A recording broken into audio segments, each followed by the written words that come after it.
In his lecture series, Growing Up in the Universe, Richard Dawkins explains the purpose of life. We began by asking what flowers were for. We considered various answers and eventually concluded that flowers are for the same thing as everything else in the living kingdoms, for spreading copy-me programs about, written in DNA language. The purpose of all living things, says Dawkins, is to spread copy-me programs written in DNA language. DNA is basically a set of instructions for building things, but the things that are built are ultimately for making more copies of DNA. So the purpose of living things is to make copies of DNA. Flowers are for spreading around instructions for making flowers. Bees are for spreading around instructions for making bees. Elephants for spreading instructions for making elephants. And birds for making more birds. Clearly, this would include human beings. What's the purpose of you and me and Richard Dawkins? Our DNA builds its own self-copying machinery. This is what we are. We are machines built by DNA whose purpose is to make more copies of the same DNA. In the study guide that accompanies the lecture series, we read, "We are machines for propagating DNA, and the propagation of DNA is a self-sustaining process. It is every living object's sole reason for living." Your sole reason for living is to make copies of a molecule. You're a machine for propagating DNA. Why is this interesting? Well, the people who tell us that our purpose in life is to make copies of DNA happen to be some of the worst people in the world when it comes to making copies of DNA. They're just really, really bad at propagating DNA. In the West, many atheists are convinced that atheism is rapidly expanding. But we shouldn't confuse whining and trolling with expanding. While many people are declaring themselves to be atheists, birth rates among atheists are so low that the atheist population is actually shrinking as a percentage of the world population. A 2015 Pew Research study titled The Future of World Religions, Population Growth Projections 2010 to 2050 is subtitled Why Muslims Are Rising Fastest and the Unaffiliated Are Shrinking as a Share of the World's Population. The unaffiliated group includes atheists and agnostics. Atheists and agnostics are shrinking as a share of the world's population. For you atheists who are yelling, "But so many people are becoming atheists in America and Europe, surely we must be taking over the world," the study takes conversions into account, but concludes that by 2050, atheists, agnostics, and other people who do not affiliate with any religion, though increasing in countries such as the United States and France, will make up a declining share of the world's total population. In terms of the total number of adherents, both Christianity and Islam will continue growing.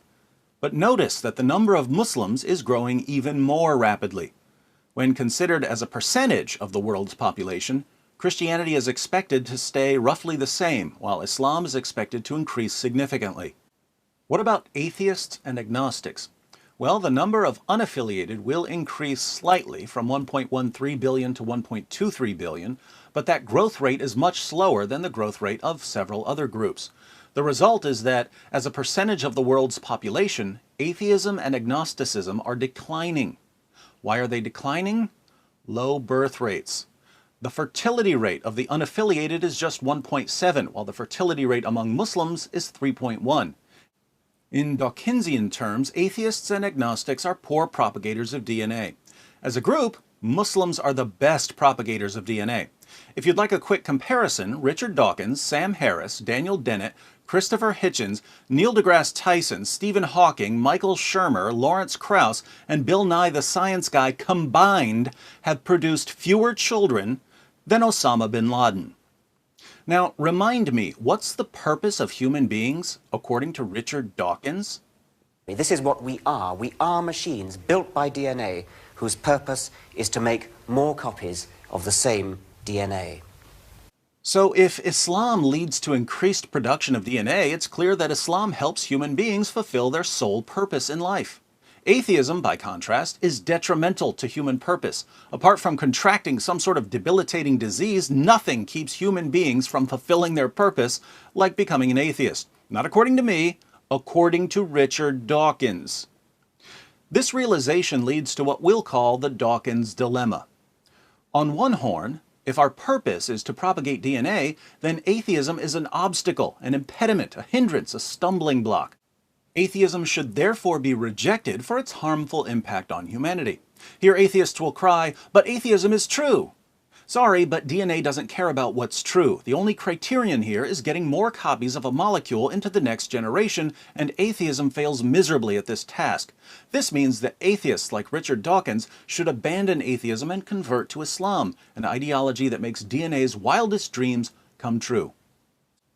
On the other horn, if atheists like Richard Dawkins don't want to convert to Islam, they need a purpose that goes beyond the propagation of DNA. They need a purpose that transcends biology.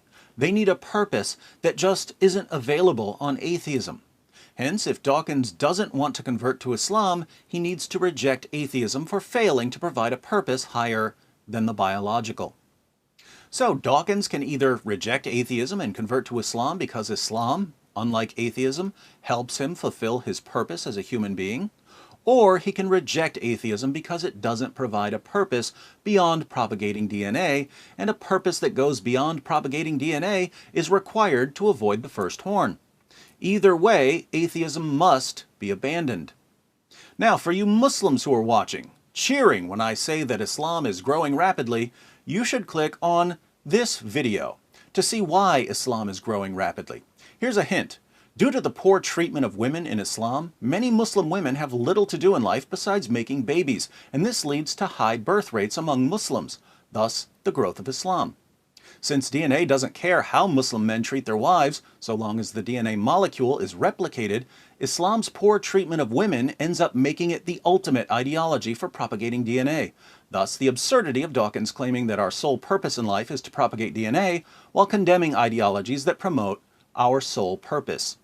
But for those of us who believe that human beings were created for a higher purpose, something far more significant than making copies of a molecule, the reasons for Islam's rapid growth turn out to be evidence that it's false, in spite of its rapid growth. So before you cheer, watch this video and try facing reality.